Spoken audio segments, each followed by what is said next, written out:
You're listening to a CNA podcast.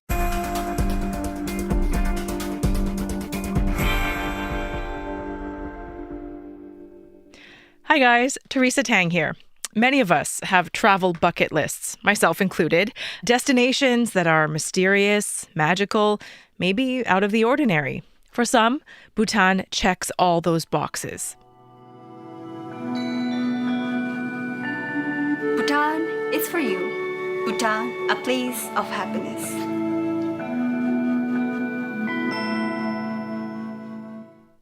That's part of a promotional video from Tourism Bhutan.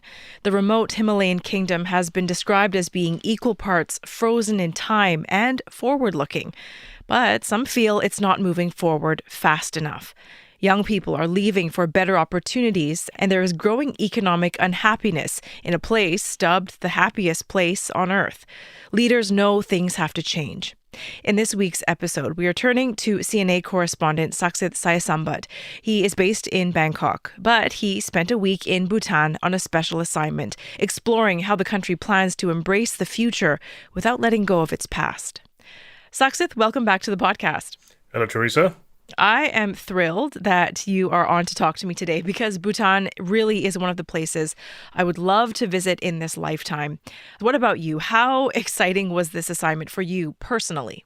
I honestly had to say that Bhutan wasn't on my radar when the editors approached me for this assignment, because usually I'm, as you just mentioned earlier, focused on Thailand and solely on Thailand. So when they approached me asking me if I was interested to report outside of Thailand, I was like, yeah, sure, I'm interested. Where are we going? Bhutan. Oh, that was my second reaction because, you know, as you just mentioned Bhutan is a country that is very steeped in mystery for a lot of people and also for the outside world. And surprisingly also, it was not the easiest country to research for because, of course, I had a couple of months to prepare for that. And it felt like I was back in university every evening studying up, reading books and everything. But, you know, it wasn't that easy to find good books that are not somebody's non-Bhutanese fantasy about their country, if you catch my drift. So I had to look up at very many newspaper articles, many academic papers to even get an idea, to understand what this country is about. And also, you know, watch Bhutanese TV as well, just to get a feeling for that country. So, and the more I read into this and the more I also read up about the reason why we actually went there in the first place, the more intrigued, but also the more excited I was actually to go to that country. Yeah, you know, not many people I know have actually been to Bhutan, and I feel like there are barriers to entry to that country compared to other places. How important is tourism to Bhutan? When you were there, did you see many tourists? It is a vital part of the economy and also, even more importantly, a vital source of the foreign revenues, you know, to have foreign money to buy things. Tourism is an important factor to the country, but it has just been opened up since the 1970s, so about 50 years ago. It definitely went up and up and up and up over the decades, especially since the tourism industry was privatized in the 1990s. And at the peak, we had 350,000 tourists before the pandemic in 2019. Okay, that of course pales in comparison when you take a country like Thailand, for example, where it was almost 40 million. And when I was there, so of course it's still after the pandemic, the country is still picking up itself like many other countries, and so was its tourism industry. I definitely saw a lot of tourists. I definitely saw a lot of Western tourists, older Western tourists, a lot of Indian tourists as well. But the country is definitely big enough that you can avoid each other if you want to. But we also have talked to the tourism officials there, and they definitely tell us that classically, as I mentioned, it's the Indian tourists, it's the older Western tourists, but the profile is changing.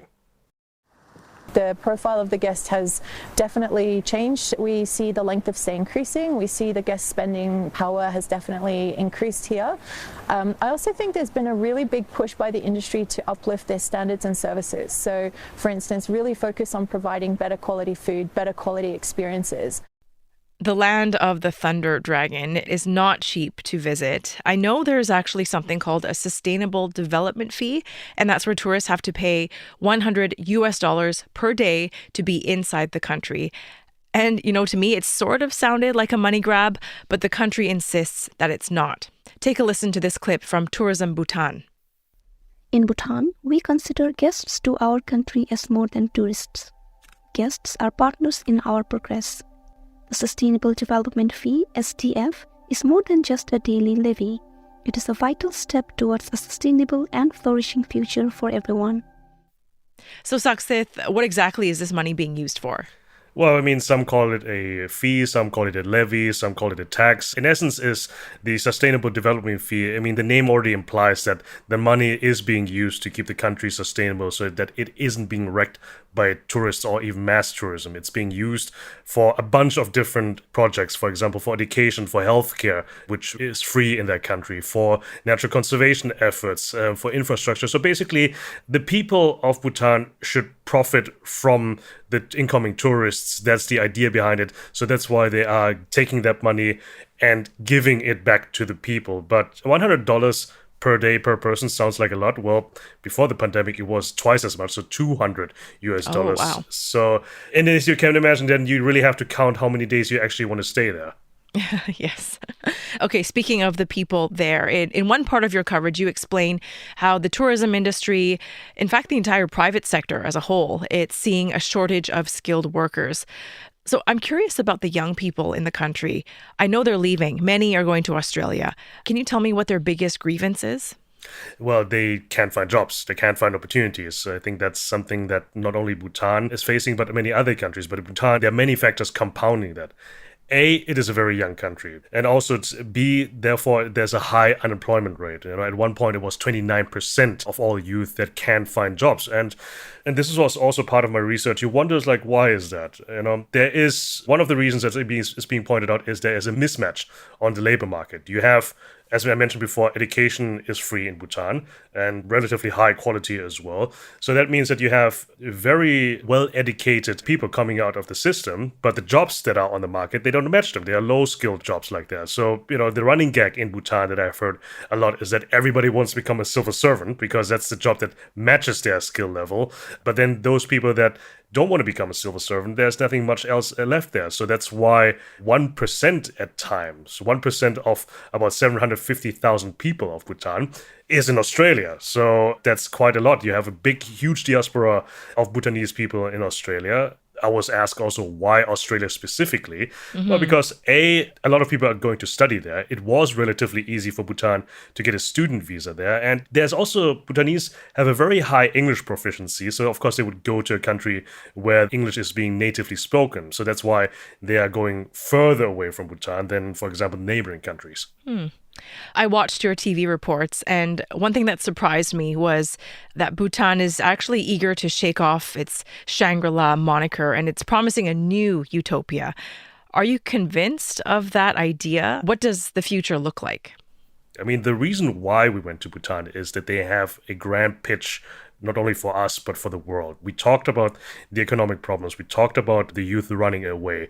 And they realized that something needs to change. That the king, who is a very revered monarch in that country, he held a National Day speech late last year, basically saying that, we need to change our economy. Otherwise, everybody is running away. And we need to rebuild our economy. So those that are outside of the country will have something to come back for.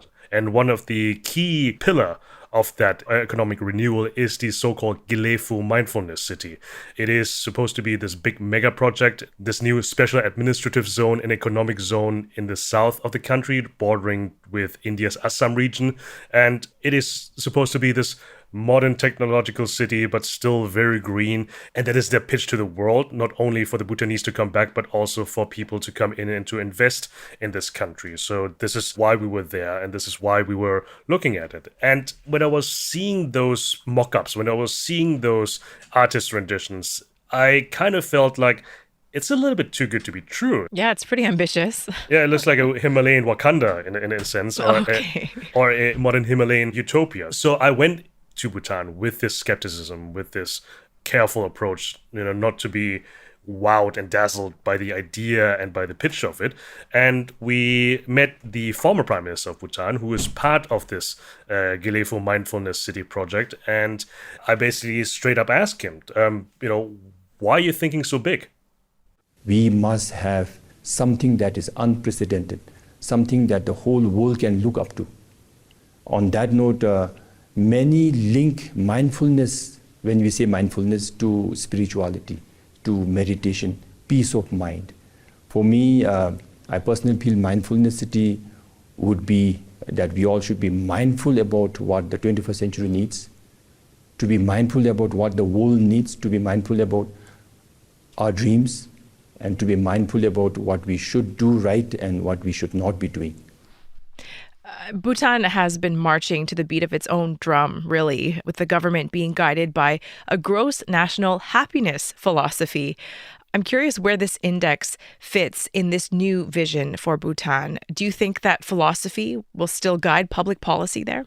You kind of sometimes read headlines saying Bhutan is the happiest country on the world, something along those lines. But you might get a misconception that is about your personal happiness, that whether or not, I woke up and I'm feeling good kind of way.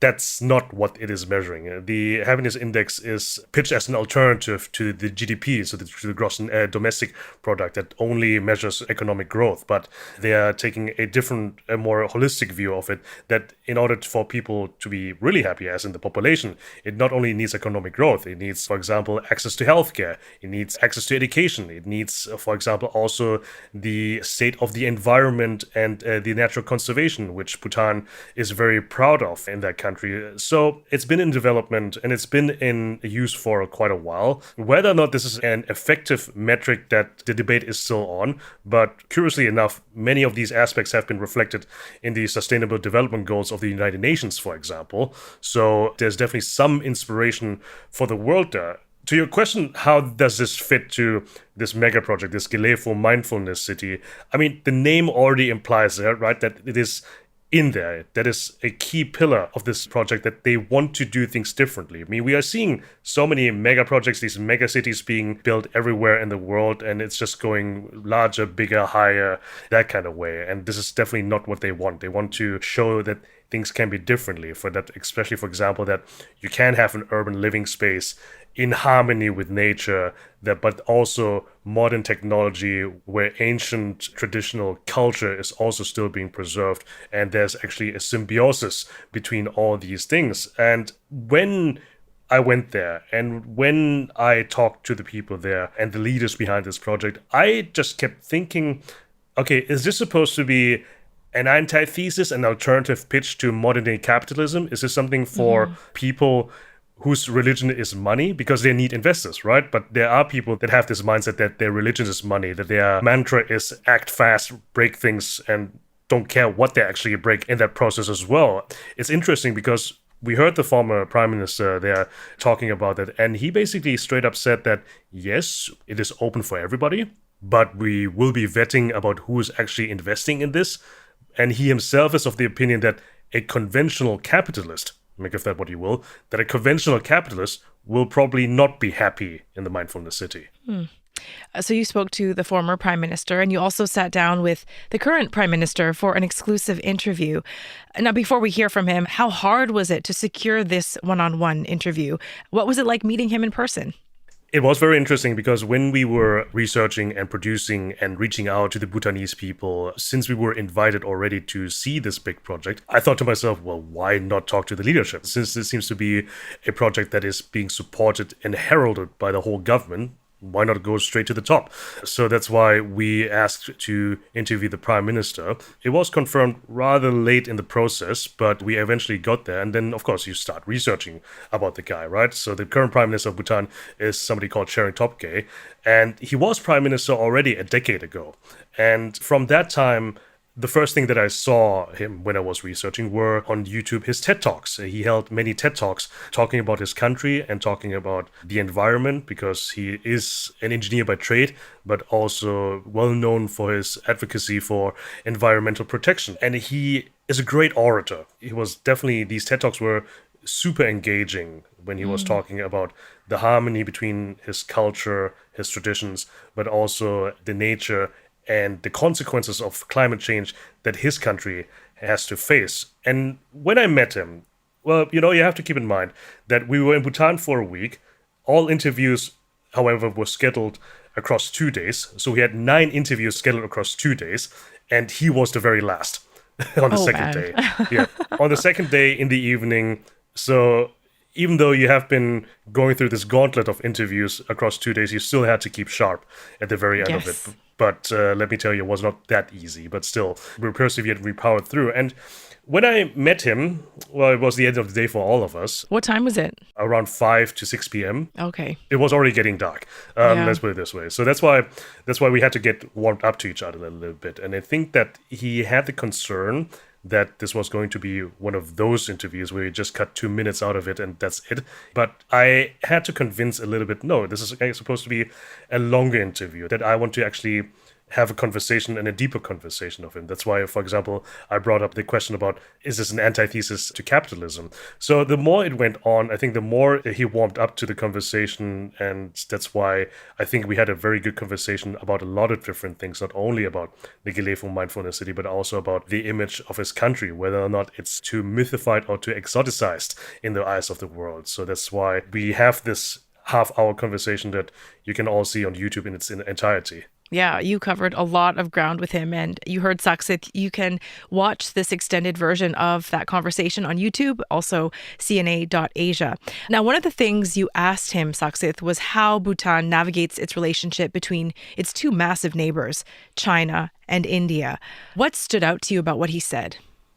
This was a topic that wasn't the easiest to approach. I think everybody that we talked to about their big neighbors, you could definitely tell that they were very careful and very guarded in their answers, because the narrative is always that it's a small landlocked country nestled between giants, right?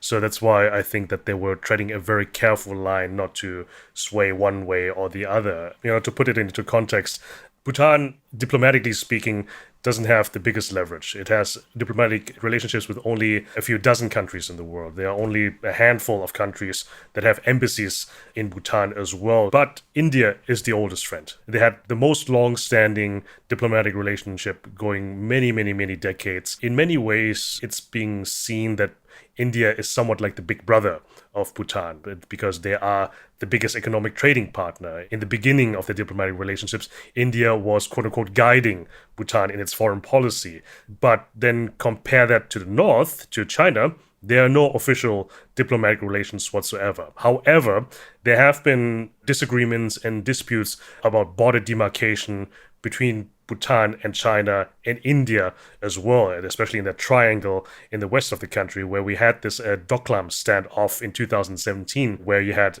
Chinese soldiers and Indian soldiers facing each other for 2 months. It was resolved relatively peacefully, but there's still border talks between China and Bhutan. They have been ongoing and they still keep continuing. So this is also what makes India a little bit nervous about whether or not China is encroaching onto Bhutan one way or the other. But enough from me. Let's hear about what the Prime Minister had to say, what he's thinking about Bhutan's place in the world.